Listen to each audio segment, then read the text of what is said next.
Okay, we're working on this Yamaha mixer, and we have some issues with it. I tell you right now what it is. It's when you plug in, when you turn it on,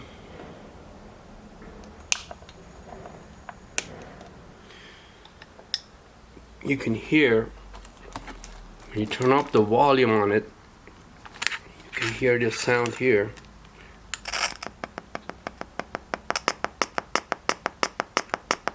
A pulsating sound through it. We already took the mixer apart, which was real different in the other projects that I think that we did, but this is a faceplate on the mixer right here, and what do you need? There are like 4 screws in the bottom. I mean 2 screws in the bottom that you need to remove.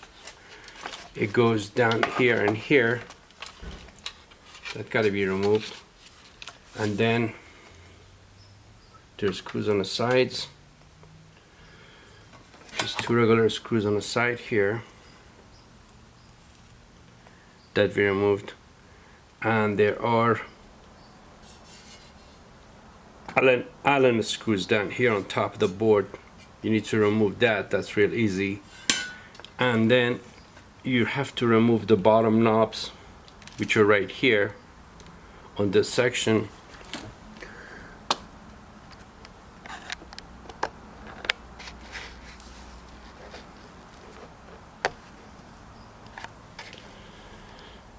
You have to remove the bottom knobs, which are right here on this section. That's what it looks like.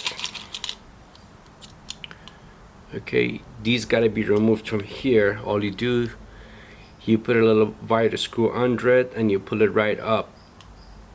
The plate will not come up, the cover plate would not come up unless you remove this. So you have to remove these. You don't need to remove these right here that it stays in the board, and then you remove it right up and it comes up, comes apart. When you put it back together, you just do the reverse order, and you know how we took it all apart too as well, but it's real easy. So you take the Allen screws on the side, you take the 2 Allen screws on the front right here, you take 2 screws on the side and several regular screws on top. The other thing you need to do is to remove it, these knobs as I mentioned, plus on top of that each jack is locked into its place with these holes right here that you have to,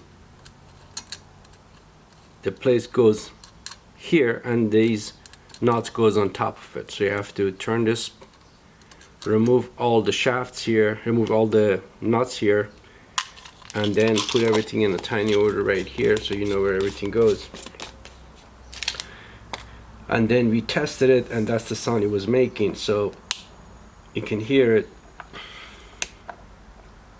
through the headphone, that pulsating sound as I mentioned earlier. So we came down, we tested, we want to test several components that we did. Mostly the capacitors, they show the testing here that they looked okay.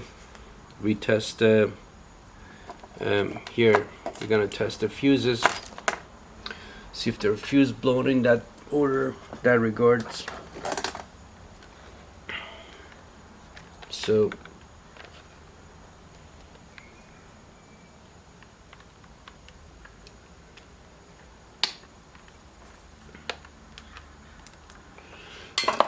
you get the meter back here, and we put the meter on the continuity, which is right there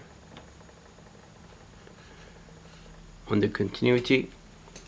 We turn it on, and then if the fuse is good, you gotta hear the beep. So we test these 2 ends. The fuse is good, the fuse is good here, so we're good with the fuses, so there's no problem there.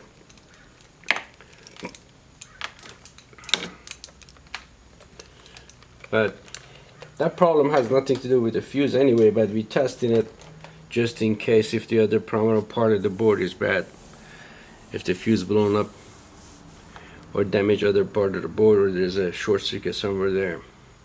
So what we do here,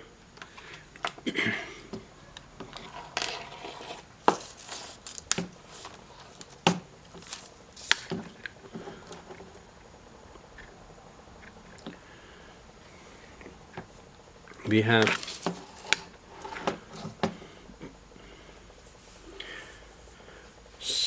several capacitors here that tied in to the system, and then we checked out mainly what might be the default process here. We narrow it down.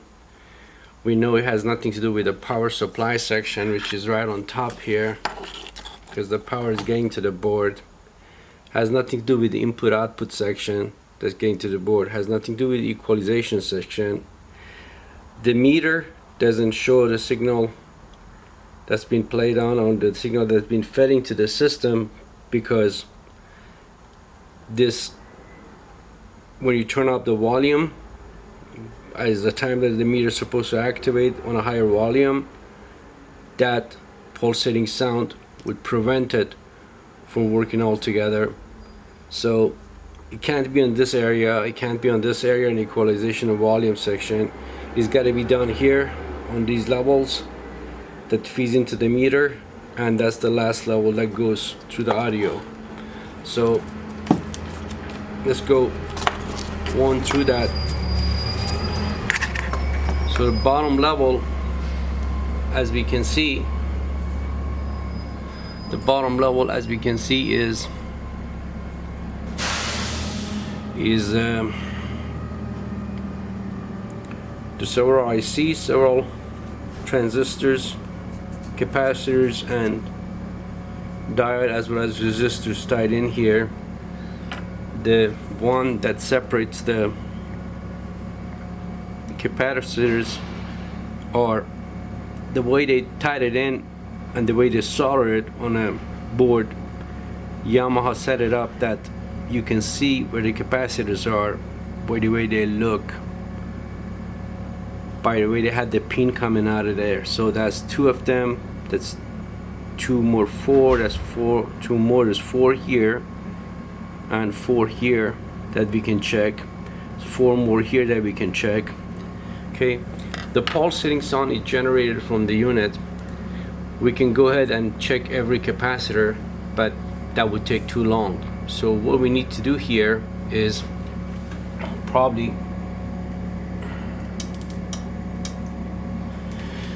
the best possible way would be to troubleshoot it with a scope,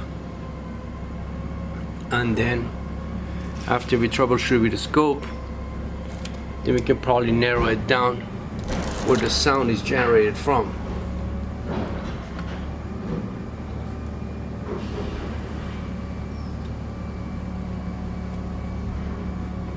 Okay, I'm going to turn the camera on the scope so you can see after we get this set up to the level.